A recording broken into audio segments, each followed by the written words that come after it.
And the verses before us give us Y the los versículos ante opportunity nosotros nos dan la to oportunidad consider an agenda de for considerar holiness.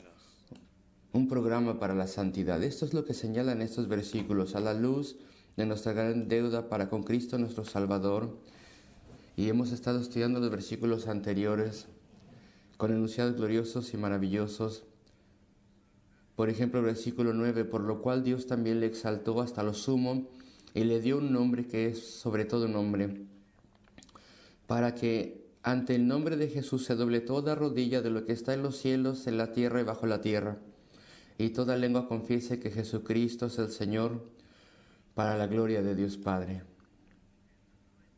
A la luz de esto, a la luz de nuestra deuda para con Cristo, su sufrimiento y la muerte en la cruz del Calvario, todo lo que Él ha logrado y ha hecho por su pueblo, ahora tenemos que obedecerle.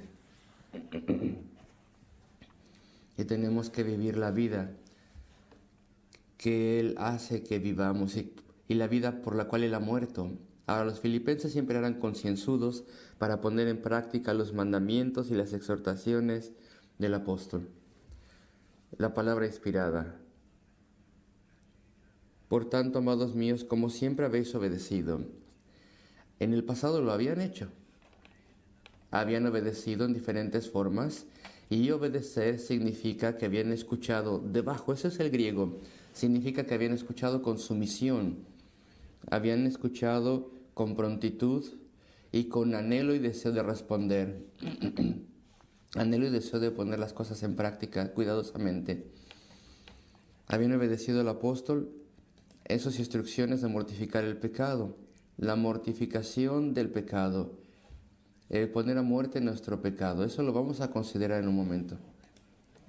Habían obedecido al apóstol con respecto al cultivo de virtudes cristianas, de la virtud cristiana, y en el cómo se tenía que hacer, no tan solo la mortificación del pecado, sino también en el revestimiento del nuevo hombre, en el cultivo de las virtudes que se describen bajo el fruto del Espíritu en Gálatas 5 y en otras partes. Habían obedecido al apóstol en el manejo de las tribulaciones y en el dolor y dificultades. Cuando las cosas iban mal, salían mal, ellos habían obedecido al apóstol y habían respondido a Dios siempre a través de la fe. Y después obedecieron al apóstol en los deberes de la vida cristiana. Y podríamos pensar en 4 puntos de obediencia. Hagamos un estudio sistemático. Vamos a ayudarnos a nosotros mismos. ¿En qué áreas podemos obedecer a Dios? En la mortificación del pecado, en el cultivo de virtudes, en el manejo de las pruebas y tribulaciones y tentaciones a dudar, etc. Y en los deberes de la vida cristiana. ¿Y qué queremos decir con deberes de la vida cristiana? Bueno, pues podemos ofrecer 4 subencabezados más a esta sección si ustedes quieren. Alabanza y adoración. Un gran deber de la vida cristiana. Alabanza sincera, no tan solo en la casa de Dios, sino cada día. Alabamos a Dios y le adoramos y le alabamos. En la comunión, en buscar comunión con Cristo. El buscar caminar cercanamente con Él. Tengamos un subencabezado diferente, es algo que tenemos que estudiar y considerar. Cuando aprendemos de Él, no tan solo las doctrinas, sino los caminos de Cristo. Y como Él lidia con nosotros, siempre debemos aprender y después, desde luego, tenemos que servirle también, tenemos que testificar de Él. Tenemos que servirle juntos como el pueblo de Dios. Entonces estoy subdividiendo de esta manera estas áreas de la justicia y obediencia y vamos a considerar si tenemos suficiente tiempo todo esto con mayor detalle. Pero bueno, por lo pronto quiero expandir los versículos en secuencia. Versículo 12, por tanto, amados míos, como siempre habéis obedecido, y obedecido es esta palabra, escuchado con sumisión a Dios. No como tan solo, no en mi presencia solamente, sino ahora mucho más en mi ausencia. Y tal vez ustedes pueden pensar que eso se refiere tan solo a ellos y no a nosotros, pero lo aplicamos a nosotros también. Para ellos era un asunto literal. Ellos siguieron y escucharon al apóstol. Él les conocía. Él seguía sus asuntos y ellos de forma natural deseaban que él escuchase cosas buenas de ellos. Y ellos que escuchara que se aferraban a la fe. Y el hecho de que el apóstol estaba todavía vivo tenía una influencia sobre ellos. De alguna forma, hacía que sus instrucciones, estas instrucciones inspiradas por Dios, hacía que fueran más relevantes a ellos y más cercanas a ellos, les ayudaban. El hecho de que el apóstol estaba ahí y que sabía respecto de ellos y que les había escrito. Y bueno, hay la posibilidad de que iba a ser removido de ellos. Él confiaba en que Dios le permitiría quedarse porque él tenía más ministerio todavía, pero él mismo anhelaba estar con Cristo, lo cual es mucho mejor. Y él está en prisión en Roma y está en una situación muy precaria, pues podía ser ejecutado en cualquier momento y removido. Así que él hace esta exhortación. Y para nosotros funciona de forma un poco diferente. Cuando somos salvos, hay un gran deseo y obligación sobre nosotros de santidad.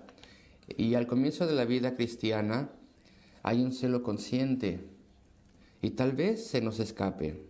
A medida que avanzamos en la vida cristiana, frecuentemente el tentador, en su gran astucia, obra de tal manera y nos condiciona de tal manera que permanecemos fe a nuestra creencia, a nuestra fe, pero permitimos todo tipo de cosas en nuestra vida interna y en las cosas que hacemos, y se abre una brecha entre nuestra fe, nuestras creencias y nuestra práctica, y eso puede pasar.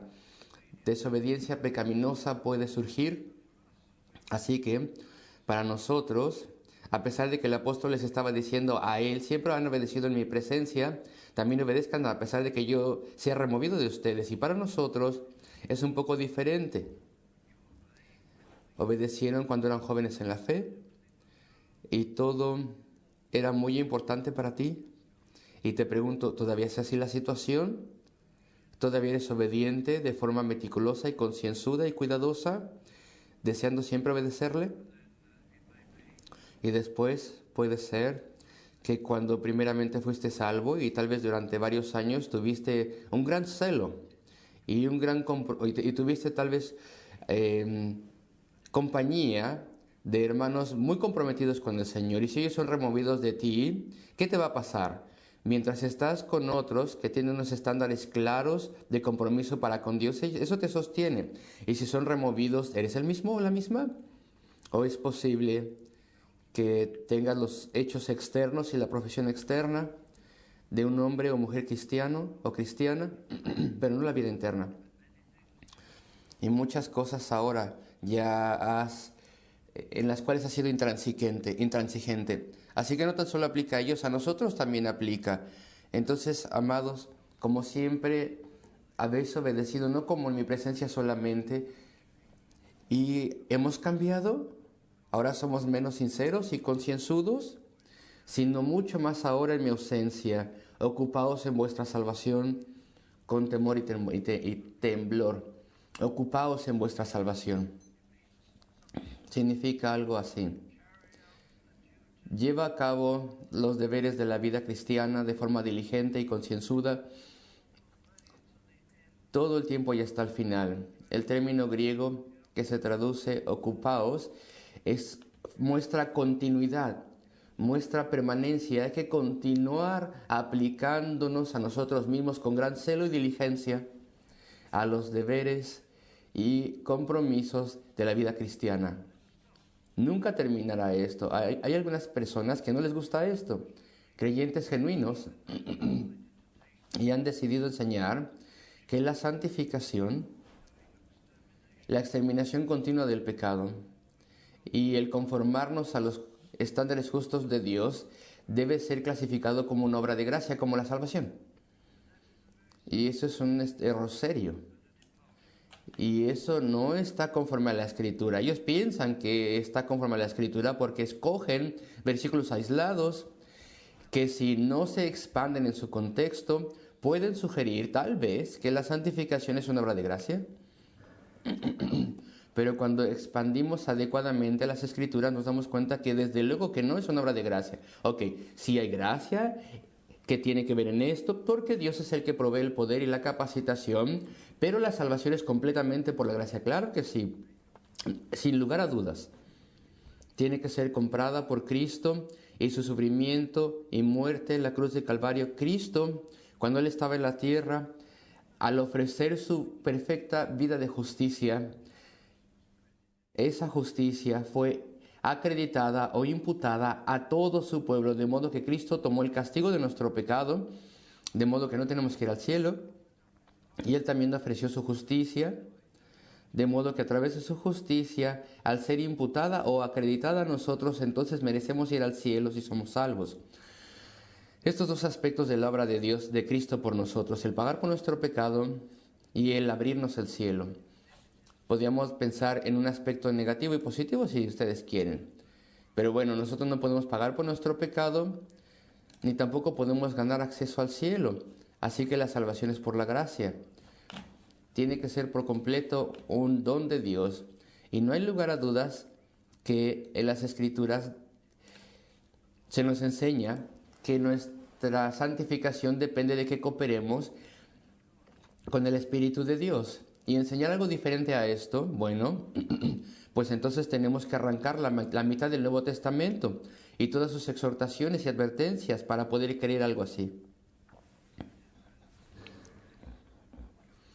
Entonces, queridos amigos, este trabajo continuo, esta obra continua se describe aquí. Ocupaos en vuestra salvación. Hay que laborar hasta el final para completar la tarea. Desde luego que se completa tan solo a través de la ayuda de Dios. Miremos algunas referencias de las Escrituras. Romanos 8, un capítulo muy famoso con muchas exhortaciones. Y hay una palabra que quiero señalar en el versículo 12. Así que, hermanos, deudores somos, Romanos 8:12, no a la carne para que vivamos conforme a la carne, porque si vivís conforme a la carne moriréis. Escuchen esto, mas sí, por el Espíritu, desde luego, hacéis morir las obras de la carne, viviréis. Hacéis morir. Y esto se repite en Colosenses, hacer morir. ¿Y qué es esto? Mortificar, hacer morir las obras de la carne. Es algo que tenemos que hacer. Estamos tal vez a punto de decir algo y no es adecuado, está mal lo que vamos a decir. Tiene ira, no es verdad de alguna forma, está mal. Y el Espíritu toca la conciencia y la conciencia nos alerta y tenemos que detener esa palabra y tenemos que mortificarla, tenemos que hacerla morir. La terminología gráfica es hacer morir. Si vemos que esto nos es difícil y vamos a hacerlo de cualquier forma, pues hacemos una oración de emergencia y hacemos morir esa obra. Hacemos morir las obras de la carne, es algo que hacemos. Y lo hacemos a través de la ayuda de Dios. ¿Y lo hacemos como creyentes? ¿O más bien ignoramos la voz de la conciencia? Y ahora pensemos que hemos ignorado la conciencia 1, 2, 3 veces. Y entonces ya la he silenciado. Tal vez ya no me hable más. Hasta que me arrepienta ante Dios. Hasta que ore y pida a Dios que avive mi conciencia. Tal vez he estado permitiendo todo tipo de todo tipo de cosas sin escuchar la conciencia. ¿Por qué es así? Pues porque he apachurrado o aplastado mi conciencia muchas veces y ya no me habla más. ¿Y esto es así con nosotros? ¿Es posible que sea así?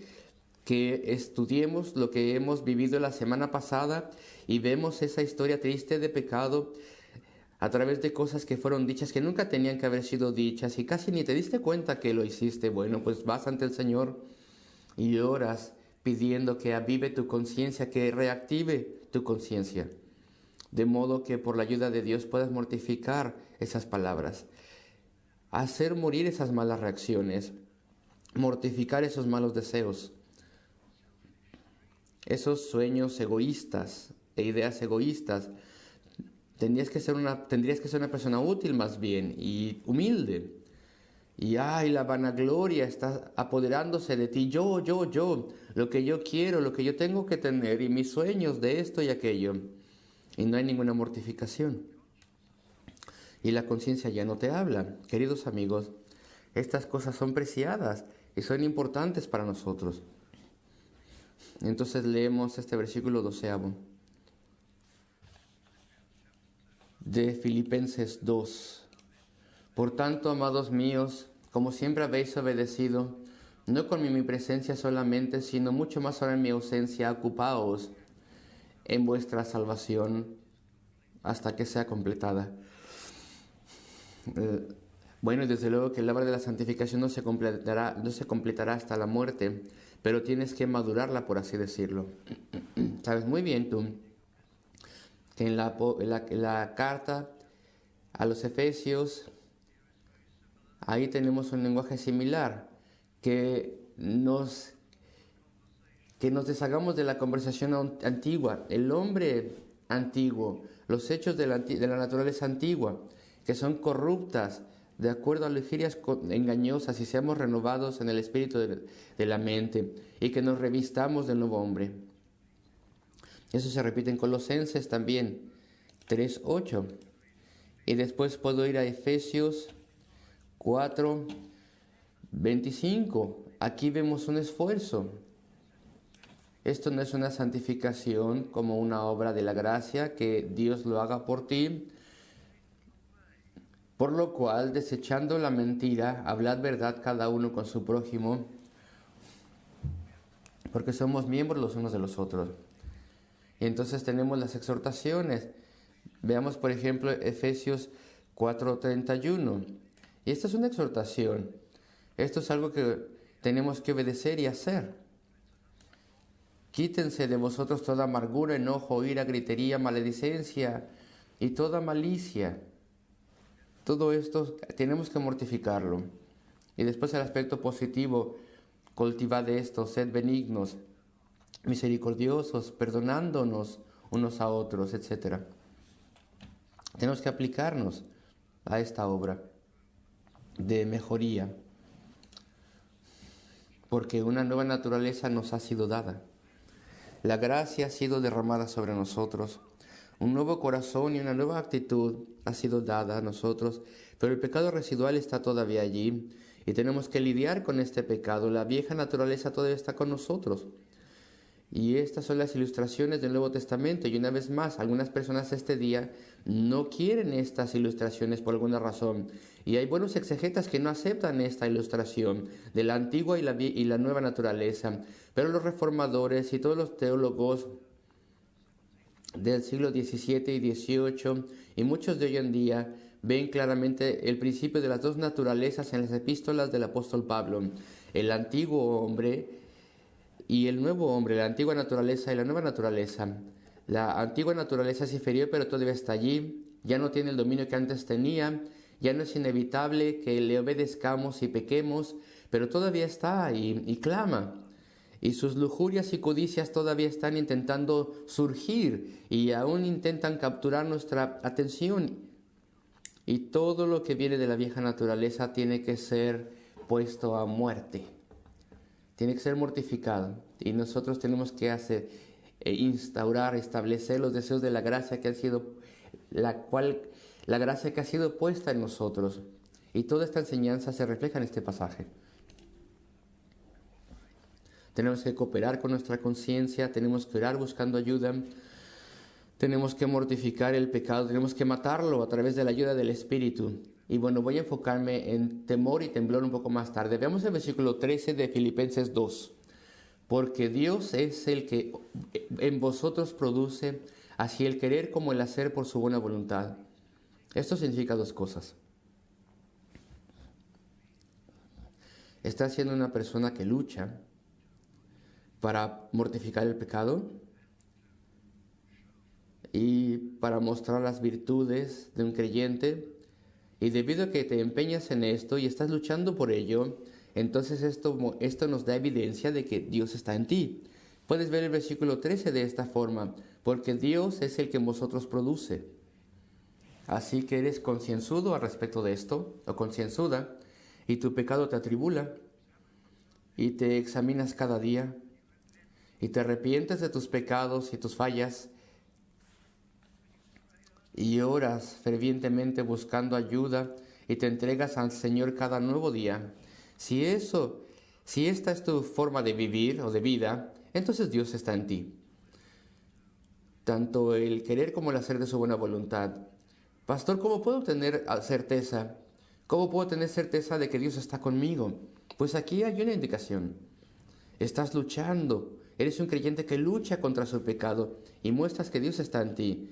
Y si eres un creyente descuidado y puedes tener felicidad y estar tranquilo al ser indiferente a la mejoría en la santificación, pues Dios no está obrando en ti.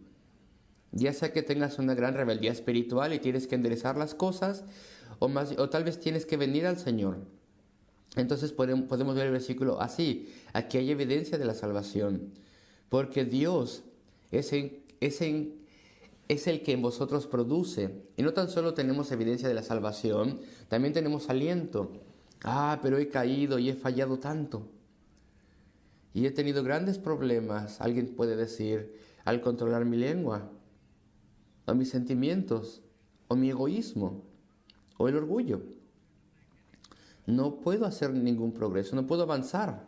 Sí, sí puedes, porque es Dios el que en vosotros obra. Si tú guardas las reglas y sigues los procedimientos que nos da el Nuevo Testamento, y mortificas el pecado y clamas en oración buscando ayuda, entonces avanzarás, porque es Dios el que está obrando dentro de ti para que te sientas así y actúes así, y Él te ayudará. Entonces leemos el versículo de ambas formas, y ambas formas son correctas, porque Dios es el que en vosotros produce u obra en nosotros. Es una evidencia por un lado de que soy salvo, y es aliento por otro lado de que tendré muchas victorias sobre el pecado y avanzaré en justicia. Queridos amigos, es Dios el que obra en vosotros o en ti, tanto el querer como el hacer. Qué notable es la forma en la que Dios obra. Él primero hace que deseemos avanzar, que deseemos mortificar los pecados y agradarle. Él obra en nosotros de modo que queremos hacer estas cosas y después Él nos da la capacitación, nos da el poder para llevar a cabo este deseo. Es Dios el que obra en ti, como el querer, tanto el querer como el hacer por su buena voluntad. Entonces volvamos brevemente a la parte final del versículo 12. Veamos este enunciado de temor y temblor. Ocupaos en vuestra salvación. Aquí salvación significa no la conversión, sino la santificación. Con temor y temblor. Temor y temblor. ¿Temor y temblor de qué? ¿Temor y temblor de Dios? Bueno, hay un elemento de esto aquí, sí. Pero el temor y temblor aquí no es un temor y temblor de Dios como si la maquinaria para la santificación fuese un terror de lo que Dios podría hacer y pensar, como si Dios fuese un Dios que tuviera que ser temido de esa forma. No, el temor y temblor tiene que ser entendido así. Temor de caer, queridos amigos. Temor de caer. Temor de desacreditar el Evangelio. Temor de disciplina, sí. Y regaño de Dios, sí. Eso tal vez puede suceder. Tal vez tenga que ser castigado para despertarme. Temer el no tener fruto y utilidad para Dios. El apóstol Pablo, en un caso, temía ser uno que fuera desterrado. No que hubiera perdido su salvación, sino rechazado como un siervo de Dios y no poder ganar almas y no poder extender el reino. Y él dice, me reviso a mí mismo, a menos que sea rechazado como un pastor o ministro o apóstol o instrumento de bendición. Y él teme eso. Y te pregunto, ¿tienes temor y temblor? ¿Temes que Dios tenga que rechazarte porque no estás tomando la santificación en serio? ¿No estás controlando las cosas que están mal? temes perder frutos para Dios, tal vez enseñas escuela dominical durante 10 años y nunca nada pasa. Porque Dios no puede usarte. Porque no estás tomando la lucha para la santificación en serio. Entonces, temor y temblor se refiere al temor de todas estas cosas. Y de hecho, podría ir a 1 Corintios, capítulo 3. Y esto lo estaba mencionando no hace mucho tiempo. Pero es importante. Y leo del versículo 11. Porque nadie puede poner otro fundamento que el que está puesto, el cual es Jesucristo. Y si sobre este fundamento alguno edificare oro, aquí hay un pastor tal vez, un evangelista. Y si sobre este fundamento alguno edificare oro, plata, piedras preciosas, o probablemente ni oro, ni plata, ni piedras preciosas, sino más bien madera, heno y hojarasca. La obra de cada uno se hará manifiesta porque el día la declarará, pues por el fuego será revelada y la obra de cada uno, cual sea, el fuego la probará. Si permaneciere la obra de alguno que sobreedificó, recibirá recompensa. Si la obra de alguno se quemare, él sufrirá pérdida. Y escuchen, si bien él mismo será salvo, aunque así como por fuego. Así que aquí tenemos una persona que salva. Y posiblemente es un pastor, ministro, un pastor o un evangelista. Y aún así, él no está trayendo verdaderas almas al reino. Las personas no son convertidas bajo su ministerio. Dios no está con él. No hay nada de oro, plata o piedras preciosas. Las personas que él está trayendo a la iglesia, estas personas son madera, heno y hojarasca. No son materiales nobles, no son personas salvas, son mundanos. ¿Qué es lo que está haciendo? ¿Qué está pasando? ¿Qué está saliendo mal? Tal vez él está predicando el evangelio en cierta forma. Sí, pero tal vez es uno de aquellas personas que tiene gran intransigencia. Tiene bandas de rock. Así que las personas no están viniendo para tener convicción de pecados y para ser salvos. Ellos más bien están viniendo bajo la falsa idea de que pueden traer toda su mundanalidad a la iglesia. Y a Dios no le importa y no se tienen que arrepentir de eso y no hace diferencia. Así que tiene mundanos en la iglesia. Tiene madera, heno y hojarasca. Muchas personas me dicen esto. Me dicen, estaba en tal iglesia por un tiempo y no hay muchos creyentes ahí. Es una iglesia mundana. Ese pastor, ese predicador tal vez sí sea salvo. Pero cuando vaya al cielo, él será salvo, pero como por fuego. Su obra será destruida. Él estará en la gloria eterna, salvado por Cristo, pero qué tragedia que todo lo hizo mal en la tierra. Él permitió transigencia y falsas conversiones y profesiones fáciles en su iglesia. Así que él es salvo porque Cristo ha muerto por él. Pero su vida y su ministerio fueron grandemente una pérdida de tiempo. Qué tragedia. Incluso un verdadero creyente. Y eso es lo que dice este pasaje. Y queridos amigos, esto nos aplica a todos nosotros. El tiempo puede estar pasando rápidamente y tal vez no haya frutos espirituales en tu vida. No estás tomando esta obra seriamente. No hay temor y temblor, no hay respeto. No hay una santidad que crezca. Lamento si esto suena severo, pero estoy intentando ser fiel al pasaje. Tuvimos versículos gloriosos la semana pasada, ahora tenemos esto para jalarnos las orejas. Así que tenemos que tratar este pasaje con fidelidad. Y puede pasar.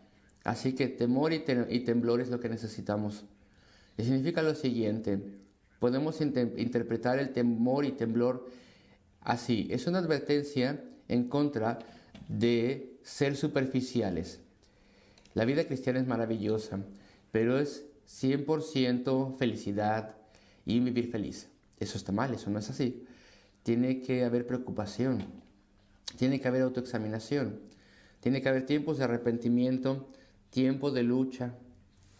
Es una advertencia en contra de ser fríos o tibios. Es una advertencia en contra de ser ligeros, ligeros como una pluma. Es una advertencia en contra de un esfuerzo espasmódico en la santificación que muy pronto se desvanece. Advertencia también en contra de personas que no se preocupan por sus fallas. También en contra de un compromiso parcial. Hay algunas personas que tienen servicio cristiano, pero no avanzan en santificación. Algunas personas quieren conocimiento sin obediencia. Algunas personas desean bendición sin caminar de acuerdo a su llamamiento. Algunas personas buscan placer en vez de lucha. ¿Y ese soy yo? Tengo que pensar respecto de esto, porque tendría que estar luchando también. Así que, queridos amigos, hay que ser concienzudos.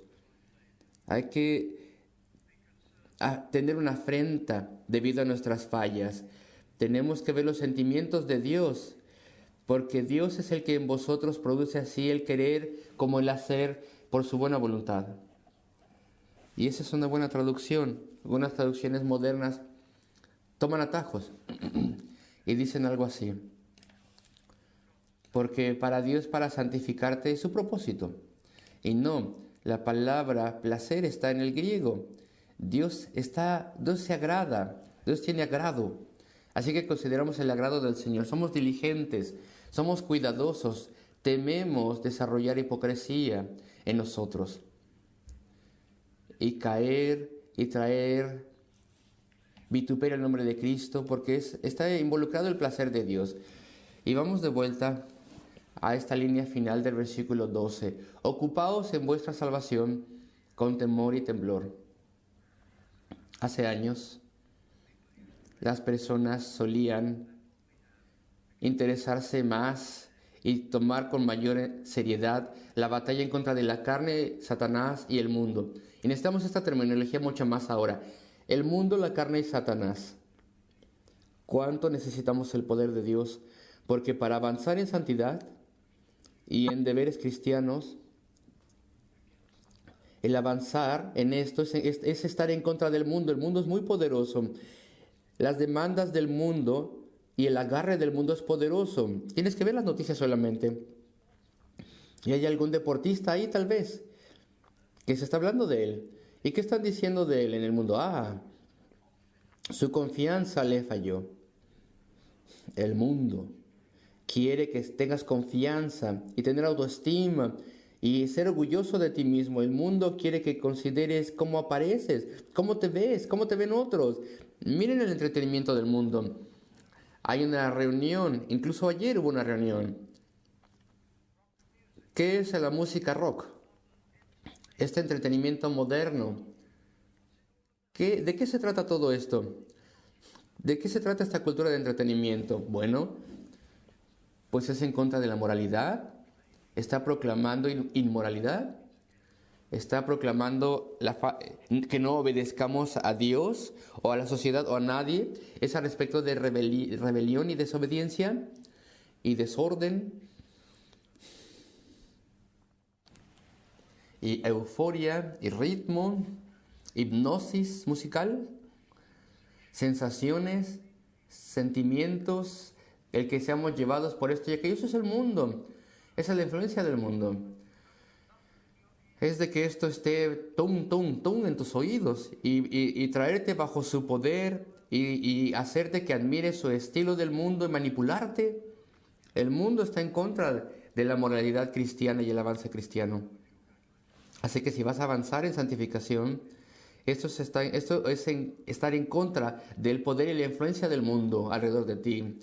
Eres un pescado fuera del agua, un pez fuera del agua. Necesitas el poder de Dios para eso. Es en contra de tu propia carne. Esos deseos que surgen dentro de ti. Algo para mí. Cómo me siento, cómo me veo. Mi orgullo, lo que yo quiero. Y avanzar en carácter. En amor, gozo, paz, gentileza, bondad, fe, todas estas cosas. Todo esto está en contra de lo que la antigua naturaleza y la carne constantemente está tratando de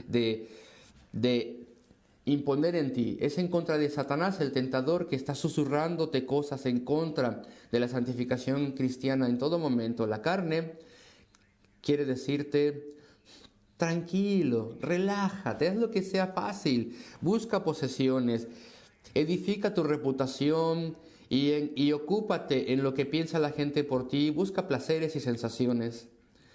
Y estás yendo en tu santificación justo en contra de todas esas influencias que vienen de dentro de ti. Entonces necesitas la ayuda de Dios. Ocupaos, perseguid, luchad en vuestra propia santificación con temor y temblor. Un compromiso completo. Y es el buen placer, el obrar de Dios, es el buen placer de Dios el obrar en ti y conformar tu voluntad a la de Él. Quisiera tener tiempo para tocar los encabezados que les di. ¿Se acuerdan que hay 4? Se nos llama a mortificar el pecado, a hacerlo morir. Hechos, palabras, pensamientos. Hay que escuchar la conciencia, mortificar el deseo, dejarlo de lado, desenraizarlo. Se nos llama a promover virtudes y carácter. Amor, paz, gozo, gentileza, paciencia, bondad, fe. O fidelidad, si ustedes quieren, mansedumbre, un espíritu de servidumbre y humildad, templanza, autocontrol. Necesitamos concentrar nuestra mente en estas cosas. Se nos llama a manejar las pruebas. Número 3, con perseverancia y con oración. Hay que manejar el dolor y la persecución y la pérdida. ¿Cómo reaccionamos? ¿Qué tan fuerte eres para con el Señor? Y después se nos llama a llevar a cabo los deberes. Hay que alabarle siempre, hay que recordar sus bendiciones, hay que darle gracias por todas las respuestas a nuestras oraciones. Hay que pasar tiempo en comunión con Él, hay que decirle de nuestro amor por Él y de nuestra confianza en Él. Hay que decirle a Cristo que tú eres de Él y que crees en Él y que le amas y confías en Él. Hay que adorarle, hay que aprender de Él, hay que servirle. ¿Tienes una venida de servicio? ¿Tienes alguna obligación de testificar? ¿Qué es lo que haces por el Señor? ¿Somos serios con estas cosas? Hay que guardar todos los aspectos en mente y grandes bendiciones serán tuyas en Cristo Jesús. Respuestas a las oraciones en particular. Santiago dice que la oración del justo puede mucho. Ahora sabemos que oramos en la justicia de Cristo. ¡Qué liberación! ¡Qué alivio! ¡Qué alivio! Debido a Cristo mis oraciones son escuchadas. Debido a que Él ha muerto por mí y Él ha ofrecido su justicia por mí e intercede por mí, debido a esto mis oraciones son escuchadas. Pero eso no es toda la promesa. Eso es verdad que encima de ello, la oración del hombre justo o la mujer justa puede mucho. Si tú estás luchando, lidiando con tu pecado, estás edificando tu carácter, entonces tus oraciones serán escuchadas y respondidas mucho más. El enunciado tiene fuerza literal. Las oraciones del justo puede mucho. Qué incentivo tan grande es para nosotros. El agrado de Dios está sobre ti, porque es Dios el que produce o que obra en ti, así el querer como el hacer por su buena voluntad. Si pudiera agradarle, Cristo quien sufrió y murió por mí, el Espíritu Santo de Dios, mi huésped divino que mora en mí y que me advierte y que me fortalece y me ayuda. Si pudiese agradar al Padre, si puedo agradar, yo que soy pecaminoso, al Dios triuno, oh, qué incentivo tan grande para mortificar y edificar, mortificar el pecado y edificar el carácter y llevar a cabo los deberes de la vida cristiana y reaccionar bien ante todos mis problemas. Y es su buen agrado el obrar eso en mí y en ti también.